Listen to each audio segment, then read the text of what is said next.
దేవుని బిడ్డ, ఒకవేళ నీ జీవితం అంతా చీకటి కమ్మేసిందా? శ్రమలు అనే అంధకారంలో చిక్కుకుని ఉన్నావా? ఏం చేయాలో అర్థం కాని పరిస్థితిలో ఉన్నావా? అగమ్య గోచరమైన స్థితిలో కొట్టుమిట్టాడుతున్నావా? నీ దేవుడు, వెలుగనే దేవుడు నిన్ను వెలుగులో నడిపిస్తాడు. వెలుగు అనగా అవగాహనలోని దేవుడు తీసుకొస్తాడు. అసలు నువ్వెవరు? ఎందుకు ఈ లోకంలో బ్రతుకుతున్నావు? ఈ లోకంలో జీవించడానికి ఏదైనా ఉద్దేశం ఉందా? ఇలాంటి విషయాలు తెలియాలంటే మానవుడు వెలుగులోనికి రావాలి.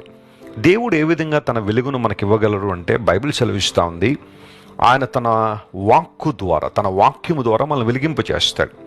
ఆయన తన మాటను పంపి మనం వెలుగులో నడిపిస్తాడు. లేదా ఆయన వాక్యము వెల్లడెగుటతోడనే వెలుగు కలుగునని బైబిల్ గ్రంథం సెలవిస్తోంది.